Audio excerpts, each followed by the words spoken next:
Welcome to a Tuesday night edition of the Anaheim Calling Podcast.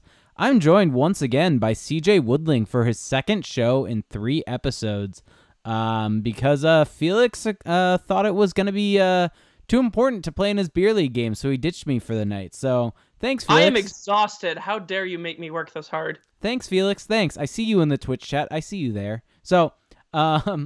So we are here to break down, though, the Ducks Wild game and other kind of news that came out today. And so let's start out, though, with kind of before we get into this recap, I want to get into some of the big news that came out from today. And granted, depends on how you take it as news, but Patrick Eaves put on waivers. This was kind of a shock to me. I don't know. What did you think when you first saw the news? In hindsight, it kind of makes sense, but I'll agree with you there. It seemed like a shock to me as well. It just seemed like the Ducks. It's not that him going on waivers was out of the question. I just think we've lost so much time, and Eaves has been such a non-factor in our minds for so long now with all of his injuries that we just didn't even really think of him or his options. We just kind of thought, oh, he has one more season and that's it. And it really didn't go much further than that. So I think that's the main reason why we're shocked and why a few other people are shocked. Not necessarily because it doesn't make sense, because it makes really a ton of sense when you think about it. It's just Eaves really wasn't taking up a whole lot of our brain capacity. So when we hear something like this, we're like, oh, wow, they're doing something on this. Yeah, I mean, how many games has he played in this year? I actually haven't even looked it up fully, but let me take a... less than 10, right? Yeah, because he came back early on in the season and then had the rib injury, is that correct? And missed a fair amount of the season and then came back on the road trip right before the All-Star break, and kind of it was that weird situation where it kind of came out that, so he's played in 7 games this year, where it came out that he had the flu, and that's why they put him on IR. I don't know. It was kind of not fully clear why they put him on injured reserve, but he's still on injured reserve per cap friendly, and now the news comes out today that he's on waivers. And so it's an interesting situation because I think that this was probably done because, I mean, you would think that they were trying to move him at some point to try to get something in return, but probably couldn't get anything back. And now it's kind of at that worst case scenario where you're just putting him on waivers and seeing if someone will take that contract off your hands. And we'll get into why probably a little bit later on in this show. But I think that that's the most likely scenario. I think that's the first and most likely option is they want that. And the second option is they probably want, if he does clear waivers, they may or may not send him down to the San Diego Gulls to make him eligible for the AHL playoffs. Seeing as he hasn't really played that much hockey of late, if he is fresh and ready to go, why not send him down, let him get games, let him get AHL games to kind of get the time going. So if he is going to be on the team next year, he has some games under his belt. And kind of on that note, there is something about the trade deadline that isn't always talked about that is very, very important. And that's the fact that at the trade deadline, if people are going to be eligible for the AHL playoffs, they have to be on the AHL roster at the time of the deadline. And so that's a very key point. So guys like Troy Terry, guys like Max Jones, if they want to send down Walensky, those guys have to be sent down on Monday in order for them to be eligible for the AHL playoffs. And once they're sent down, the team is actually only allowed 4 non-emergency call-ups prior to the end of the Gulls season, which in all likelihood will be later than the Ducks season. And so the Ducks will only have 4 call-ups after that point in time. So I'm kind of wondering if this move was done for kind of 2 different purposes. One, to see if someone will take the contract off their hands, and if not, to send him down for a Gulls playoff run. Yeah, I think that I have a really hard time believing anybody's going to pick up Eaves, what with his contract and with his injury issues. He's only played, how many games did you say that he's played? 7. Yeah, so he's only played 7 games.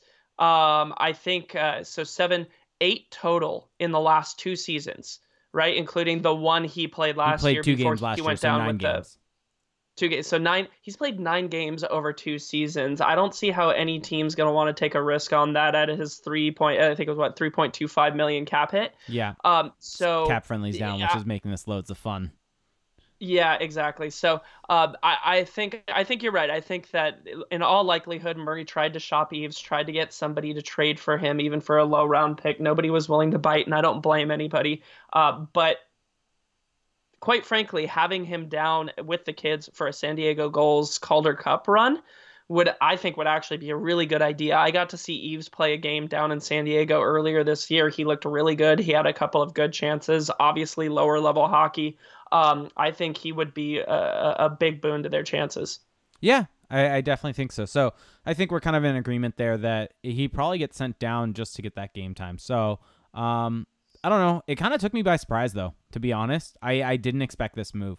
One thing we should mention is when you do bury a contract, you do get some relief. I believe it's right around a little bit over $1 million in salary cap relief starting this season. I can actually, let me find it really quickly. But basically, there will be some cap relief for this season. It will be, I got it now, 1.025 cap relief. So you get to take 1.025 mil off Eve's salary cap hit. So let's jump into the recap. And CJ is going to take you through that recap because, being honest, he saw more of this game than I did. Why do you hate the Ducks? I don't know. Just do. I just You need to watch every second of every game. How dare you, Jake? What can I say? My job. All right, so let's start here. This game I really felt like wasn't that exciting of a game, and the Ducks didn't play particularly well. They didn't play badly, No. but they didn't play particularly well. It certainly was a step back from the performance against the Washington Capitals the other night, where they actually played a very good game, and of course the results ended up showing that. Really just kind of a dry first period, a couple chances on both sides, not a whole lot happening there for the most part. I think maybe the most notable part of that first period was the one of the linesmen actually taking a shot right to his junk. I did see that. He ended up having to leave the game. Hopefully he's okay. But the rest of the game was officiated with two referees and only one linesman. Definitely makes things a little bit more difficult on their side. We don't really want to take joy in somebody else's pain, but somebody getting hit in the nuts is always just a little bit funny. So take it or leave it. I don't know if I can take joy out of that. That looks really, really painful. I mean, as a dude, yeah, that looked super painful. But if I got hit in the nuts as well, like if I was that referee and I got hit in the nuts, I would want people to laugh at me too. No, like make something good out of it. No. You don't. No. You're way too sensitive, Jake. I'm putting my foot down. I'm way. That's what makes me way too sensitive. Yup. All right, moving forward. By the way, Lockdown says, lol, CJ appreciates dick and fart jokes. Are you kidding me? I love those. I'm the person who will shout out nice every time the number 69 gets thrown around, so hey, I will own that. That's my bit. That's not your bit. That's everybody's. That's the internet's bit. That's the internet's bit. Okay. All right, moving on here. We're already off the rails. I love it. This is going to be a great pod. Moving into the second period, we finally start to get some action. And the Ducks actually go ahead and get their first goal. They go up 1-0 on Minnesota on a goal by Jakob Silfverberg. And they started out with Shore getting a redirected shot from Max Jones. And Dubnyk is just kind of swimming around. Dubnyk really not really knowing where that play was. And Jones got in there. It just created mass chaos down low right in the crease. Silfverberg gets to a loose puck, puts it home, and puts the Ducks up 1-0. And with that goal, Silfverberg is now at, what is that? Is that 14 or 15? I think it's 15th, his 15th of the season, correct? Let me fact check that real quick for you. Go ahead. Somebody fact check that for me. Yeah, it's at 15 goals in 50 games if Hockey Reference is up to date. Cool. So that's his 15th goal of the season, really boosting that trade value or earning him extra years or dollars. We don't know. Trade value goes up, hopefully. Obviously, I think that's what a lot of us are hoping for, but we still have until Monday to find that out. So Silfverberg goes in there. I do have to say, though, I believe that's what Silfverberg's third goal in 4 games, fourth goal in 3 games. He had 2 goals against against the Capitals, and then he scored. You're right, he did score the goal against Vancouver. So yeah, that's his 4th goal in 4 games. Yeah, so he's obviously been on fire lately, and good for him. Really kind of playing himself into a position where Murray's got to make a decision on him. It's a clue says he has 16 goals. So Hockey Reference, this was prior to tonight's game then. 16, even better. There we go. All right. So back to the end of the second period. Not much more happening. Ducks still up 1-0. Now, on to the third period, and the third period is where things start to get a little more fun. We do have a series of penalties here where Megna goes off for slashing. A little bit later, Henrique goes off for interference. I'm looking up here. Lindholm goes off for hooking. So basically, we get like 3 straight Ducks penalties. One that there was kind of back-to-back penalties where the Wild just had tremendous amount of extended zone time, including they kind of established possession in that second half, held the puck in there for a full minute, got the delayed penalty, and I think that whole sequence there just really illustrated how this game was more a tale of Minnesota just not being able to finish what chances that they did have. Yeah, and from what I mean, that power play, you can see it from time to time. It felt like that Minnesota was kind of stationary. I don't know how much of that we want to put on the Ducks penalty killers because, yes, they survived that one in the second penalty of those 2 kind of in a row. They did a good job of breaking up zone entries and not allowing a lot of dangerous chances or set up zone time. But the one where they basically had an extended 2-minute power, or they had the extended power, or a 2-minute power play and in the zone the entire time. The Ducks didn't have a chance to get the puck out. Manson got stung by a shot and couldn't really move a whole lot. And so basically the entire time was spent in the Duck zone. And it was odd because they should have been taking advantage of the Ducks a bit more. And it's one of those things where you kind of need to assess the penalty kill. And yeah, they killed it, but that's one you mainly say they survived. But you can also say that kind of the Wild made it easy on the Ducks. They didn't have a whole lot of movement. They didn't have a whole lot of, I guess movement's the best way to put movement away from the puck. It was kind of a lot of stationary things. It kept going down to Granlund. Granlund was looking for Aberg, and Aberg was trying to fire it on net. And it was very predictable, kind of very preset type passes and preset type, plays. And so it was one of those where it's almost as if the Wild made the Ducks' life easy on that penalty kill, even though they had so much zone time. I don't know. That makes sense? Yeah, absolutely. I think, and I had mentioned this to you before we started the podcast, that I saw so many opportunities, especially when the Wild were on the power play, where they would create a rebound in front where Miller wouldn't be able to create a rebound. The puck would spit out right to the super dangerous area of the ice with no Ducks around it, but there were no Wild around it either. Like they felt like they were super out of position. They couldn't put through any chances that they did have. Watching this game, you really start to see why the Wild are just pretty much in a free fall right now. Yeah. I mean, they definitely are. Tonight's game, before we kind of move on through the recap, it kind of highlights a couple different things because I think the Wild did a good job of getting a lot of shot attempts, but if you look at things like a heat map, which we'll show in a bit, and expected goals, it kind of tells a bit of a different story where the Ducks did a pretty good job of limiting where the shots were coming from and keeping them to the outside and not really giving up stuff from the middle of the zone or through the middle of or in the middle of the ice. And so I think that's something that the Ducks kind of did well tonight. But I will say this, they started to turtle again. And I feel like this is the first time we've seen this, and especially in that third period. Granted, part of it is due to them being on 3 penalty kills, and part of that is due to being on their heels, and so they're taking those penalties, but you're going to allow shots when you're on the penalty kill. But it's one of those that you want to see them play. If they're going to start playing better, which they have been, you don't want to see them turtle like they did tonight. And that's, I think, one thing if you're looking at kind of in terms of the play tonight that's frustrating, it's that. Yeah. So here's the thing, though. According to Natural Stat Trick, at 5-on-5, the Ducks' Corsi for percentage was 47.37. If you score and venue adjust that, the Ducks go to 54.17% Corsi.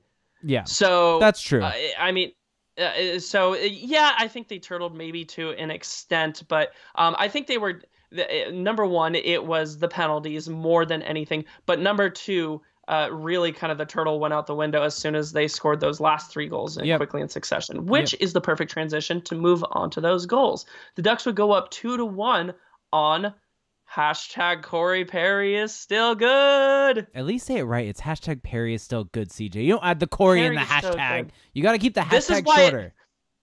This is why it's your bit. Yeah, This is why the it's your bit. hashtag has to stay shorter. If you add Corey, it's too long, too much of a mouthful. You just keep it nice and short and simple. Hashtag Perry is still good. You guys, I pissed him off. God. Okay. God, the disrespect. Sorry, guys. But all right, so Perry goes ahead, and this just kind of looked like almost vintage Getzlaf and Perry, because the shot itself from Perry wasn't particularly good. I think the puck was rolling when he got it, and it almost kind of knuckled off the glove of Dubnyk and in. But it was a great rush by Getzlaf and Perry, the twins, kind of creating some magic. Getzlaf had a great pass from the boards up to Perry, who got in and gets the puck past it. Corey Perry now has consecutive goals in consecutive games. And as we discussed earlier on this year, they're running a really low PDO, but they've also been, as a line, the Raquel Getzlaf Perry line has been running great underlying numbers over their last 3 games or so. I've got some numbers for you. You want me to give them to you now? This Yeah, is simply on Corey. You give me the numbers. This is simply on Corey Perry. So this is only about the hashtag Perry is still good movement. But in the 9 games he's played so far this year, he's producing, and these are all rate stats to compare each player, so they're on a per 60 level. He's producing 17 shot attempts per 60. He's producing 9 scoring chances per 60 and 4 high danger chances per 60. The only player on the Ducks this season that has had better rates than him is Ondrej Kase. That's saying something. That's good. That's definitely saying something in terms of the amount of shots and the amount of play and basically shots, chances, everything that he's been able to generate for himself. And so that's a very good sign from Corey Perry, and something that, I mean, as much as I loved and I've defended him over the past couple of years, that was one thing that you could maybe point at over, especially last season, and saying that from the season before to last season, there was a decline in the shots, in the shot attempts, in the chances, and all of these kind of other metrics that we're seeing. And so maybe 2 years ago, he was a bit unlucky. Last year, it was kind of maybe where he should have been in terms of his own individual goals. This year, it's a different story. This year, he's playing well. He's creating his own chances, and it's one of those things that, like you said, the PDO for that line this was before tonight. So let me just check really quickly. But the PDO for Corey Perry so far this season, when this refreshes, is where is it? There we go. His PDO is 920. And so for those of you that don't know what that is, that's basically combining on-ice shooting percentage and on-ice save percentage to just get an idea of if they've been a bit unlucky or lucky. So anything under 1 is usually considered unlucky. Anything over 1 is considered lucky. So he's been on the ice for about 4.5 is the on-ice shooting percentage, 87.5 for the on-ice save percentage. So really good play from Perry, really good play from Getzlaf of late, and Raquel also added into that mix. Yeah, absolutely. So great play from that line. That line keeps playing the way they are going to. They're going to explode here more than likely pretty soon. We may already be seeing some of the signs of that line explosion, which I think is a good thing for the Ducks long term. Obviously, not the greatest thing as far as the tank goes, but as Ducks fans, that's something that you obviously would love to see, especially out of 2 of your highest paid players. Yep. So I do want to briefly show before I have a question for you that I want to ask you, because I think we're both on the same page on this, and so it's something I want to bring up, but I do want to show, and it is now going to be on the screen. You can see the heat map for tonight, which you can see the Ducks, they didn't have a whole lot from outside, but all of their chances were kind of located in that central area, whereas the Wild, you can see, are mainly kind of stuck to the outside and stuck to the corners. There's not a whole lot in front of the net, so that's something the Ducks did well. And then when we go and look at Scoring chances, all the Ducks scoring chances still in front of the net. All the Wild scoring chances kind of the outside. And we see on expected goals that kind of shows that, with the Ducks ending up with the higher expected goals on the night with 3.24 as compared to the Wild 2.1. If you look at the individual numbers, good night for Ryan Kesler, which we haven't really mentioned. He had a really nice goal to near the end of the game, but he had a .44 individual expected goal, which I think is the highest I've seen from him all season. So that's a good sign from him, from someone who really has been poor all season long for this Ducks team. And so this was a big night for Kesler to kind of jump back. And Silfverberg had a .9 expected goals. So, I mean, it was, what can you really say? It was overall, in terms of chances, a good night. I think there are things that you can quibble with here and there, but here's kind of the real talking point and conversation that we can have on this game and kind of overall. How conflicted are you? I am extremely conflicted, and I texted you this because that Corey Perry goal may have been the most conflicted I've ever been about a Ducks goal, because, as a lot of you know, I'm on Team Tank for the Ducks. I would prefer them to try and gun for a lottery pick. But number two, I'm also on Team Perry is still good. So I want to see him do well, and I still love Perry, and I have one of his jerseys that's autographed, and he's great. But also, at the same time, he was on my DraftKings fantasy lineup tonight, so he and Getzlaf got me, pushed me into the money. So basically, I am just a complete wreck. Like, both halves of my body are about to split apart right now. So sorry if I pass out in the middle of this podcast. Jake, you might have to take the rest of this. Yeah, that's fair. That's fair. I think being conflicted, though, is a fair point, because I think it's a very interesting debate and interesting topic to think about, because it's hard. It's hard to want your team to lose. I don't think any of us can really fully ever be behind rooting for our team to lose. But I think where I'm conflicted, and with a game like tonight, is that I'm nervous that with this win, that the Ducks may view it as, hey, we're only 3 points out of the playoffs. Let's make a run at it. And that may be the worst thing for the Ducks to happen this season, because the first round is not going to last that long, to be honest. Yes, the playoffs are weird. Anything can happen. But this year, more than any year, it's a bit predictable that the wildcard teams are going to get crushed. Like, I'm not going crazy there, right? No, not at all. Just the West in general is a dumpster fire. All of the wild card potential teams are not very good teams this year. Yeah, and so I think whatever team makes it in the wild card spot is going to be going to lose that round and lose it fairly quickly. And so it's better for the Ducks team moving forward for them to not make the playoffs this year and get that high draft pick. And so I think that's why this game, more than any other game, I'm so conflicted on, because the Wild have that final wild card spot. So yeah.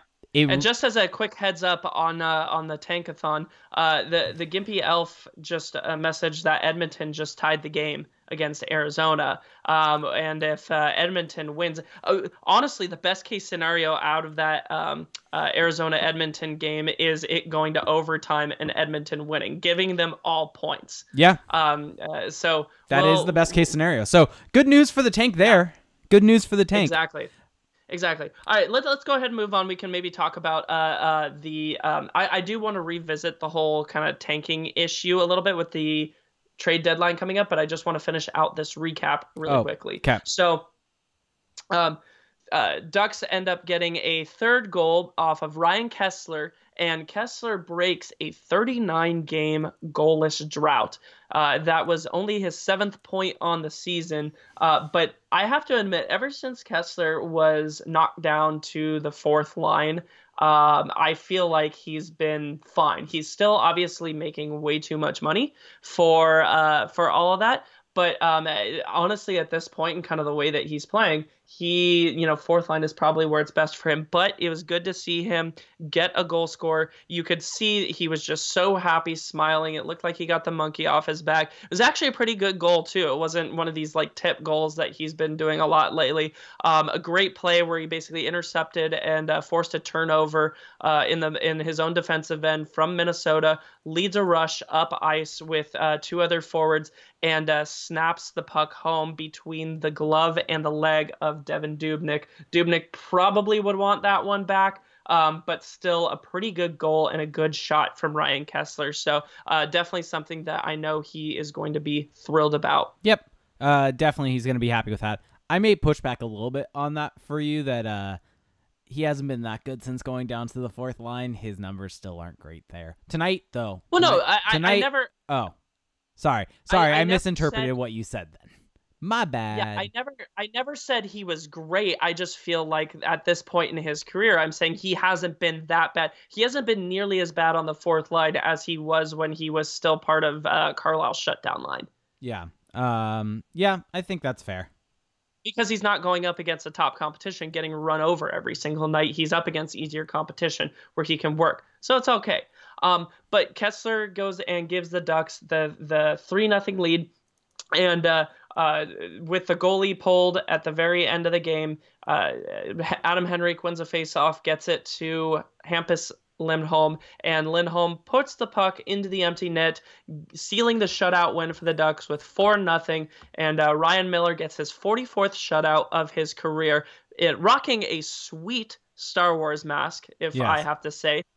He was supposed to wear that for Star Wars night before he ended up going down and getting hurt. So glad he was able to do that. And I believe he's actually going to be auctioning off the mask and donating the proceeds to charity. So good thing that he was able to get in on that. And the Ducks get the 4-0 win.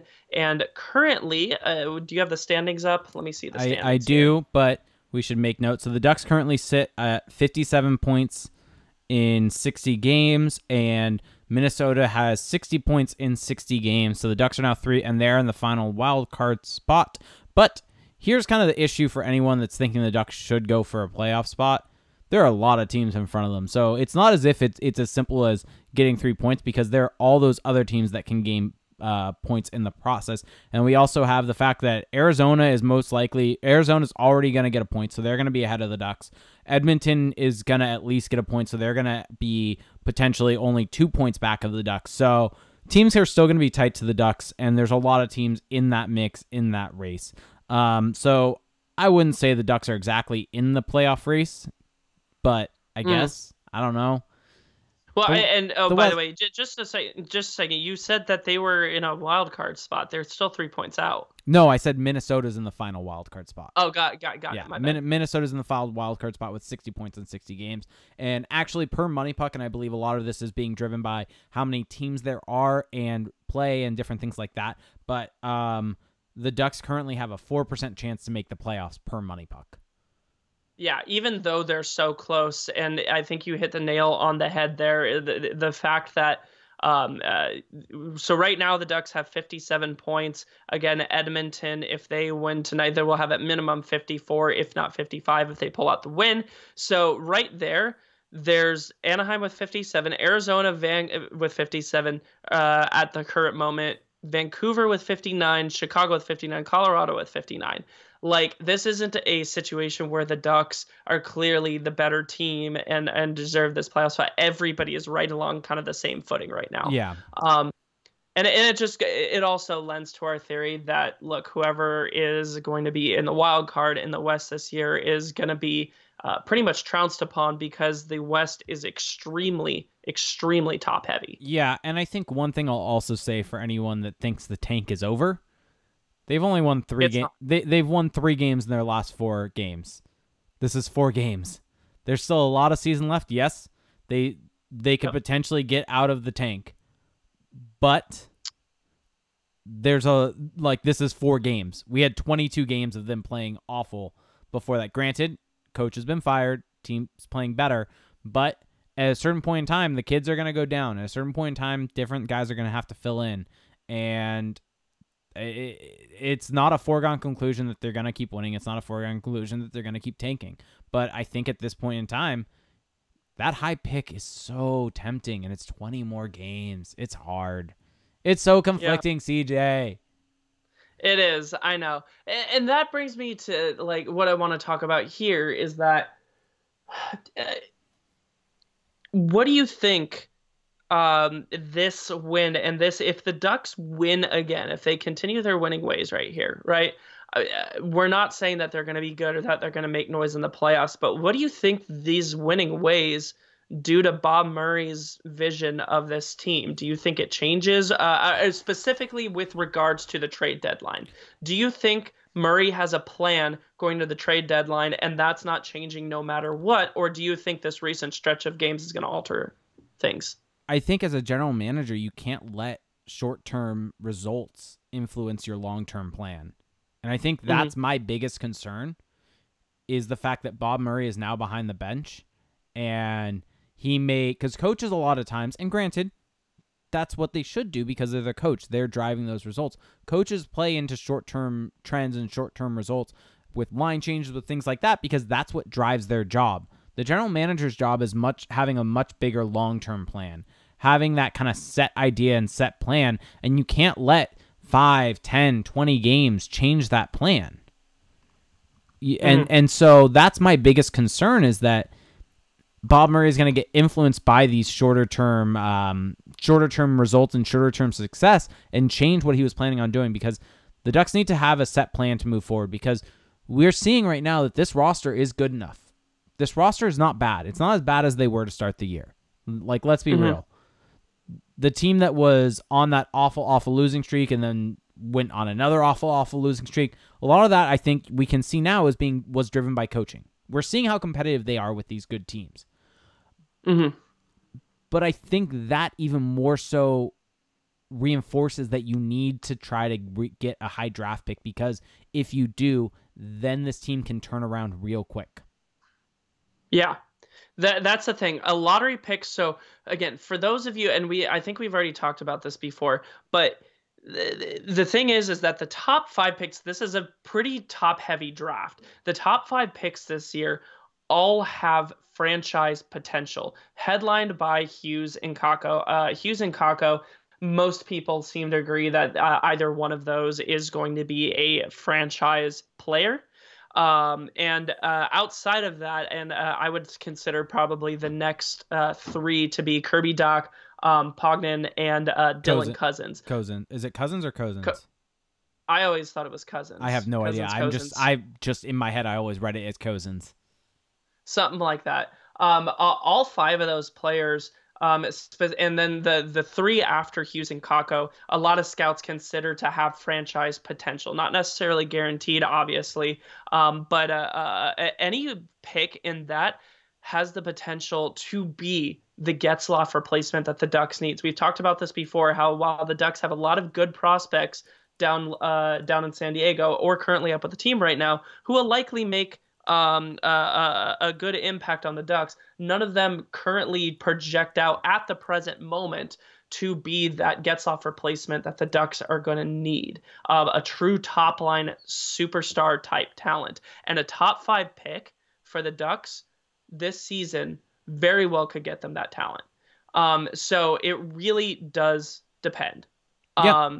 And I honestly think my hope for this, and this is just my hope, this isn't based on any sort of knowledge or insider knowledge. My hope for this is that Bob Murray sees these recent winning ways and goes, well, no, wait, I want a lottery pick. We can't be having these wins, and sells off significant pieces at the trade deadline. Keep in mind, for everybody who, for some of the anti-tankers out there, I've seen a lot of people saying that you can't tank because the players would never allow it.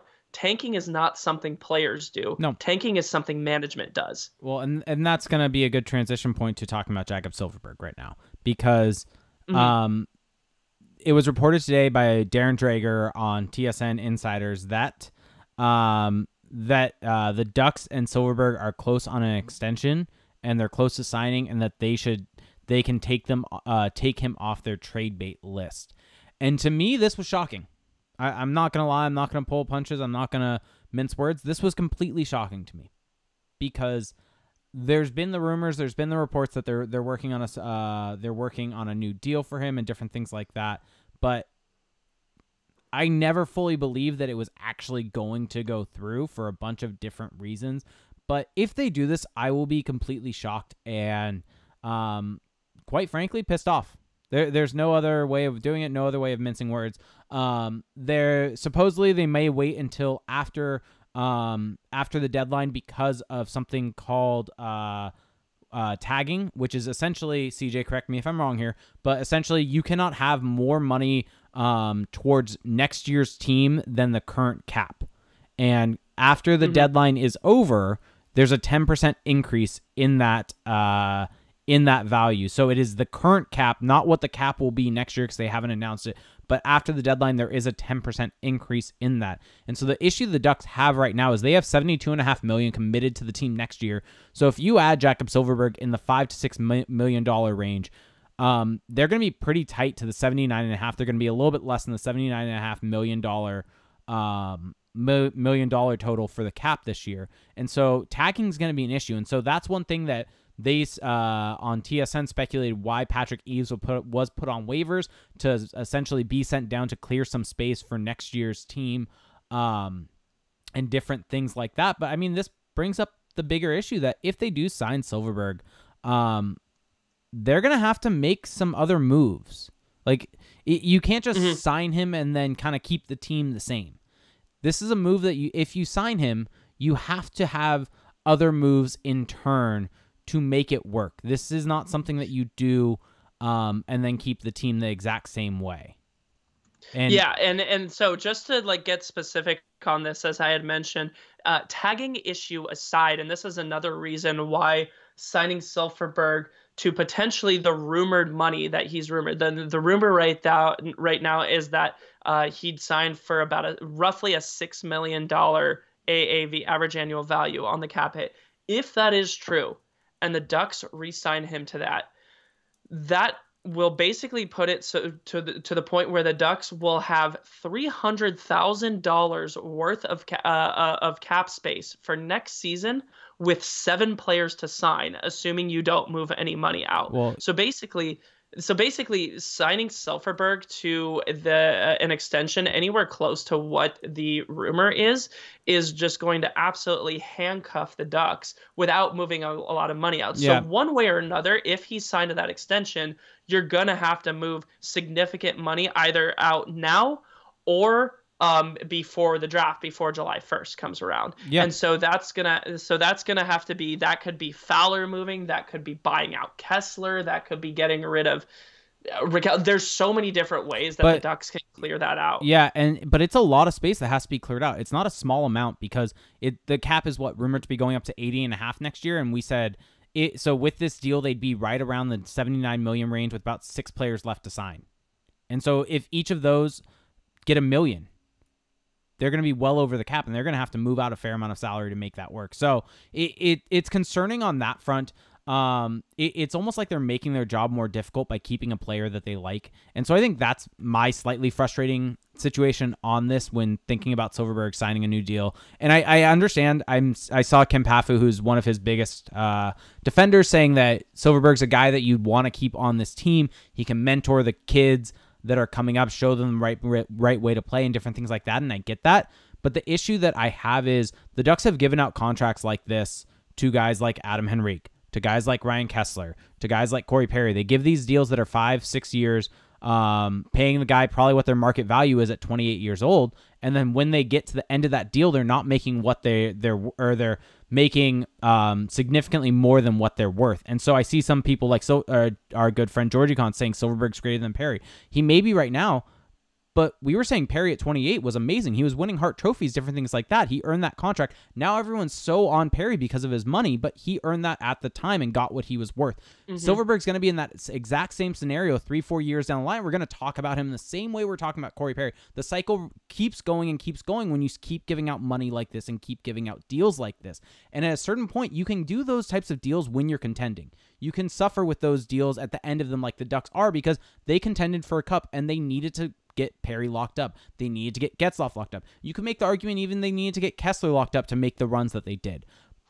But with Silfverberg in his prime next year, different things like that, as much as positive I am about this team, they're not going to be the elite team contending for the cup. That's not going to be them with Silfverberg on this contract. It's going to be at the end of this deal when he's making more than he's worth, when they're going to be contending. And so what would you rather have? And this was brought up to me that what would you rather have, a first-round pick or Jakob Silfverberg? And the first-round pick won't be on the roster in 3 years. But in 3 years is when the Ducks are going to be contending. That's when you want that guy going into his prime, starting to make the roster, push for that roster spot. And so I'd rather take that first-round pick right now, to be honest. But I think to change the conversation a little bit on this is, I think, my biggest frustration with the Silfverberg idea is that, to me, why don't you just move him and sign him in the offseason?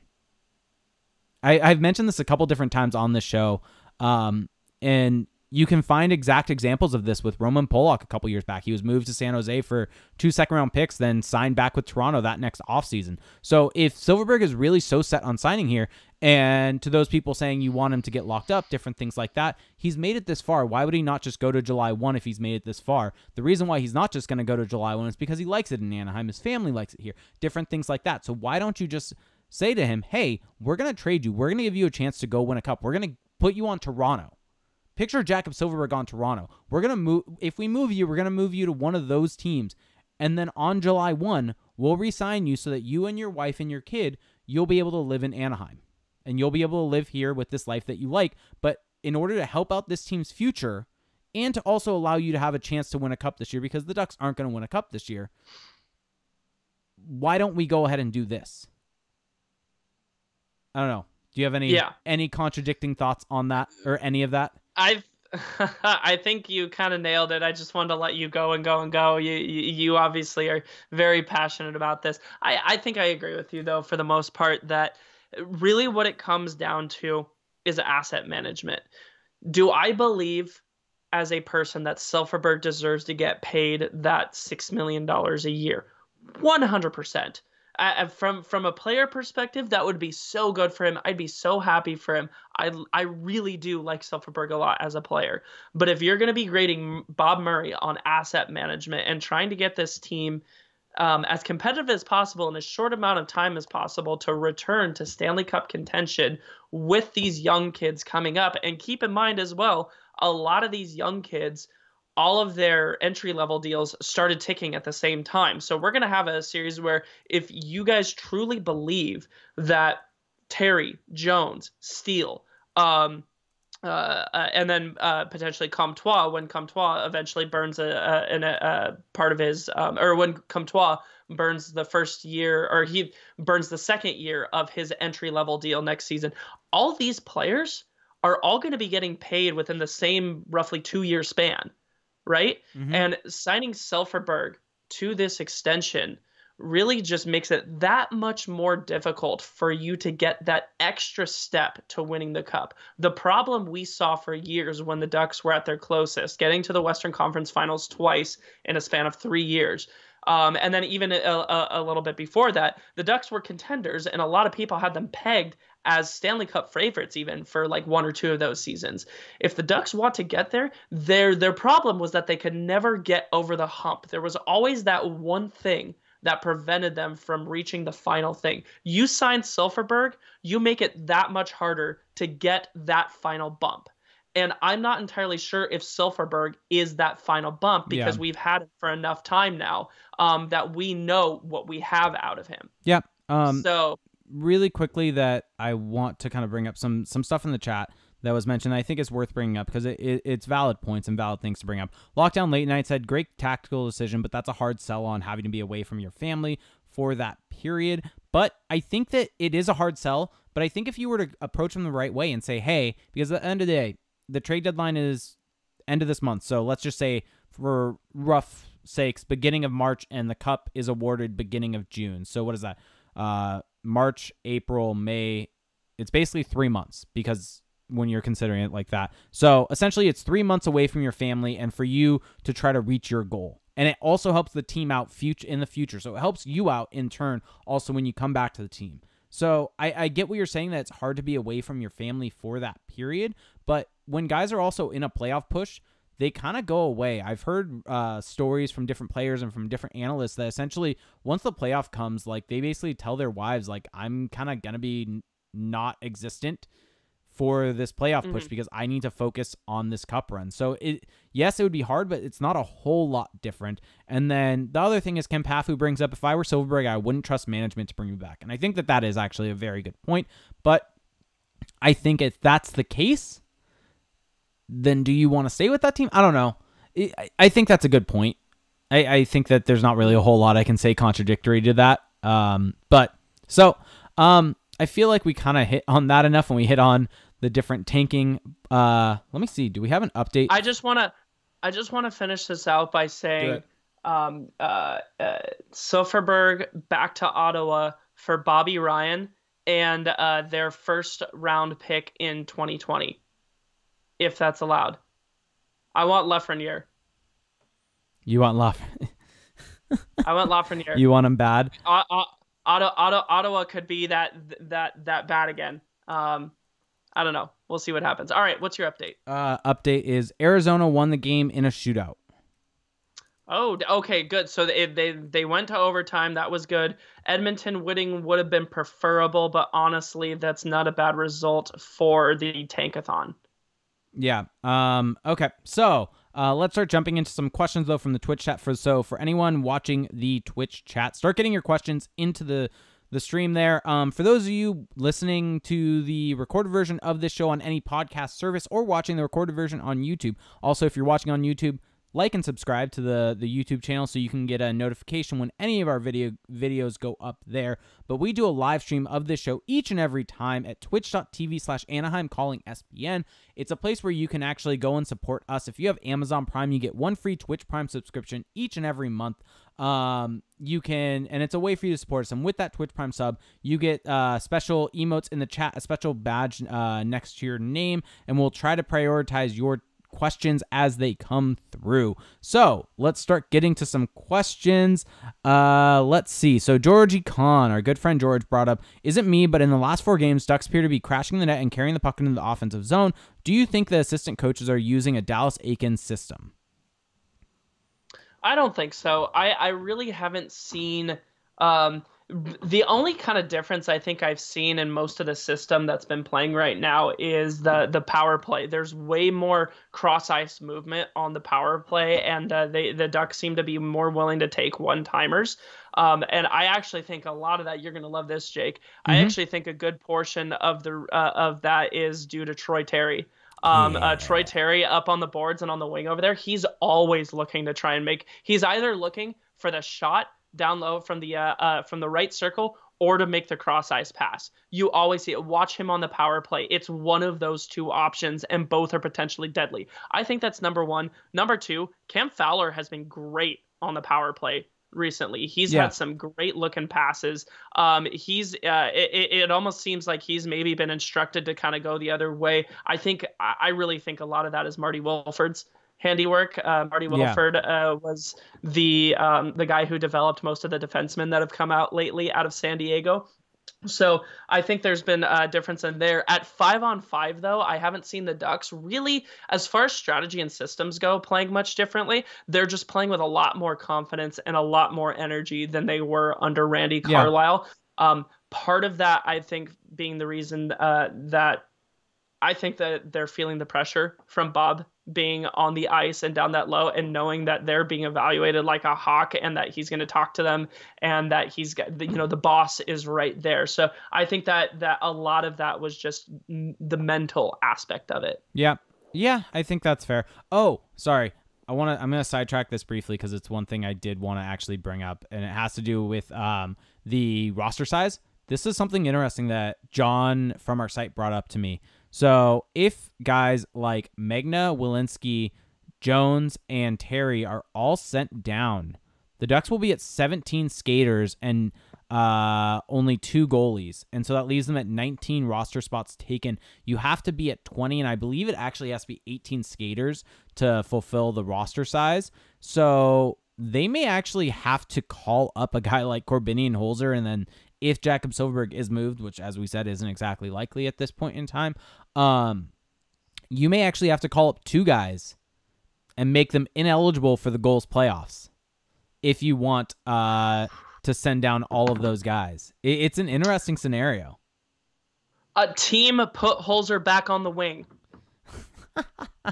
So Yeah, y'all remember that like 3-game stretch last season with all the injuries where Holzer played, I think, what, like right wing or do something you like remember that? when they It did was that against the gorgeous. freaking Oilers in the playoffs? The game they got Yeah, crushed you're 6-0 right. or whatever? Oh my goodness. Yeah, game 6. We had a lot more fun then. So the Frostback asks, if Silverberg is not traded, who would you prefer to ship out? I.e. Fowler, Henrique, Montour, threw in Boyle. I think just he said it was a kind of funny name in there, but his return wouldn't be that big. Yeah, Boyle would maybe get you a 6th or 7th round pick at most. Honestly, especially given the fact that goaltenders don't fetch much value in the first place. Mm-hmm. So yeah. Okay, so let's move Oh, on. I was gonna say the thing for me. I think the biggest person that would get moved. No, you don't get to have an opinion. God. This is a one-man pod. I think Henrique. I think where there's smoke, there's fire. There's multiple people putting his name out there as being on trade bait, being in rumors and things like that, which I find very interesting. But that would be a name that would be moved to move some space. Now, granted, then you have Silverberg kind of filling that same exact contract role that Henrique is in, that you're trying to kind of dig yourself out of. But I guess it is what it is. Honey, or did you have a question you wanted to go at before I jump on this one? By the way, just a heads up on the Holzer situation. I completely forgot about this. The Hardcore Luchador says that Holzer is in Germany for personal reasons. Oh, that's correct. Right that's now, correct. he's yeah, I don't know if he would be back in time to even pull that up. So that pulls him out of over there. Yeah. So the Honey Badger said, "Did you all notice the Ducks the Ducks exiting their own trap story lately? I've seen them do this pass between the opposing D-men and the goal that hits a guy on the boards, and then another pass hits the forward who exits the zone." I don't think I've actually noticed that specifically, but it is something that is a good strategy to have. You want to make tape-to-tape passes, and it's something that I feel like I've noticed a bit more, and it's something that I heard mentioned. I think it was Jordan Samuels Thomas in his article mentioned this. Dallas Eakins hates rims, so that may be something that's being implemented from Dallas Eakins and maybe a Marty Wilford thing. That he hates rim around the boards and likes more tape-to-tape passes. And so that may be something we're seeing there. And so that's being a tape-to-tape pass, which is leading to a quick pass to lead to exit the zone. At the end of the day, I mean, this is just kind of hockey strategy 101 type of thing. When the puck's on the boards, you then have to take an extra second to dig it off the boards before you can make a play with it. If you make a tape-to-tape pass, then it's a much quicker play, and it's kind of more ideal for you to make. So, Chris Kindred said, "What's the deal with Gibson? What's the injury and how long is he out for? Is keeping him out of the line supposed to be a hashtag stealth tank move?" Your movement, the stealth tank movement. It's funny. For a little bit, I was like, okay, I don't think this is really stealthy anymore. And then with a recent play, I'm like, okay, maybe that article keeps going.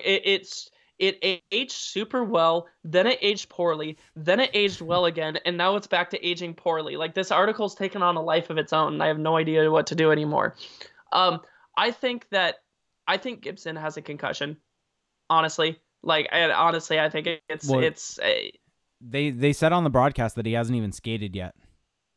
Yeah, if he hasn't skated yet, and the injury, if you remember, the injury that took him out was Megna's knee to his head at almost like full speed. Even with a helmet on, that's not something that's very likely to not give you a concussion. Yeah. So again, I think Gibson's got a concussion. If he's not even skating, I mean, they're not even holding him out at this point. That's not a stealth tank move. That's just a move for his health. Yeah. Hopefully he's going to be okay. I think he will be, but it was kind of a nasty collision. So as of right now, I think more than anything, it's just trying to make sure that he is fine.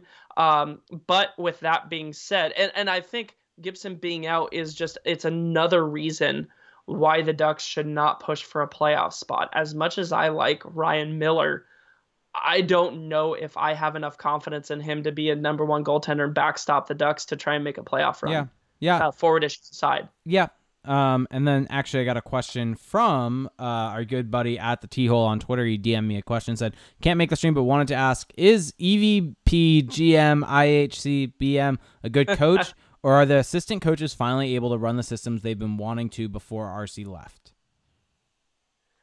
I think I think number one, you're seeing some influence of the assistant coaches. I highly doubt Bob Murray is really making any Yeah. specific of his own structural changes. Yeah. I think, as we suspected, like he's mostly a figurehead coach who's evaluating his players more than actually coaching the Yeah. team. So I think that we're really seeing that more than anything else. Yep. Yep. I agree completely. So here's a question from Jake Rudolph for you. What happens From Jake Rudolph? Who's that douchebag? What? Wow. Shot fired. That was mean. That hurt, CJ. That hurt. Oh, come on. Used to me roasting you now. Yeah, I am. All right. So here's a question for you, though. What's more likely to happen before the deadline? Chad Johnson put on waivers. Ryan Miller traded. It's a good question, isn't it? That is a really good question. Yeah. I'm gonna say Chad Johnson on waivers. I'm gonna say Ryan Miller Only traded. reason, to me, that's the correct move. I think trading Miller is the right move because, again, you're selling off assets, and having Chad Johnson and Kevin Boyle potentially, and you want to know what the real tank move is. The real tank move is trading Ryan Miller. Chad Johnson is your main goaltender. Yeah. Set Kevin Boyle back down, and Jeff Glass is your backup goaltender. Yeah. That's the real tank move. Yeah. Yeah, I think it's the head. It's figuring out what they should do and what they're gonna do. What they're probably gonna do is, you're right, they're probably gonna put Johnson on waivers. What they should do is, like you said, move Miller. That's the correct move, is selling off assets. And then yeah, I don't know. It is what it is, type of thing. So we'll see. We'll see what happens. Keep in mind too that trading Ryan Miller isn't impossible, but it is a little bit difficult because he does get to provide the Ducks a 6-team trade list. So he basically he can basically dictate which 6 teams he gets to trade to. And like Fowler, who has a 4-team trade list, if he really doesn't want to leave the Ducks, all he basically does is just submits a list of 6 basically sellers or bottom selling teams. Or just 6 teams that have their own goalie. It's 6 or teams that have 2 goalies. But I mean, I think I think the Flyers need another goalie, right? Yeah. No, they got. Oh wow. That's wow. Yeah. You got me for a quick second there. Well, I think what would make sense for Miller is he's in the twilight of his career. I mean, it's possible that he's going to retire after this year. He's 38 years old. It would make sense if he wanted to move to a contender. It would make sense if he wants a chance to be on a team to win a cup. He's never won a Stanley Cup in his career. I don't know if he's actually won any trophy in his professional career because he didn't want to win an Olympic gold medal, as we all know, at the awful 2010 Vancouver games. Oh yeah, he has the Vezina. But yeah. So it wouldn't shock me if he wants to go somewhere for a playoff run. And then, as Steve Hawking said, he probably would want to go anywhere for a playoff run and then come back to the Ducks. I mean, he has his wife and kids here. That's a big reason why he signed with the Ducks in the first place. So it's possible that basically what we're saying with Silfverberg happens with Miller. Yeah. So I don't know. He probably wants a chance to win a cup. So that's probably it. So I don't know. Any other topics you want to hit on? No, unless there's any other questions from anybody, I think we can go ahead and wrap this up. Yep. So, if you want to find me on Twitter, my Twitter handle is @ReindeerGames91. CJ's Twitter handle is @CJWoodling. You can find him also running the Anaheim Calling Twitter account. You can also find us, so you can obviously support us, like I mentioned, here at Twitch. We also have a Patreon where you can support us, and at $1 a month, you get access to the Discord chat that we have put together. That's actually a really fun place for you to talk with anyone in basically any of the other patrons. You can chat with me, you can chat with CJ. Any of the Anaheim Calling staff are also have access to that. And with a $5 donation or $5 pledge, you also get all the bonus episodes. And so Felix and I will be doing a trade deadline recap where we're going to break down the entire league and kind of what happened throughout the league that day on Monday for the trade deadline. And so I think, also, like I said at the top, Make sure to like and subscribe if you're watching this on YouTube. That also really does help us more than you know. So I think that's going to do it for us tonight. So having said that, have a good one, everyone. Bye. Bye, everyone.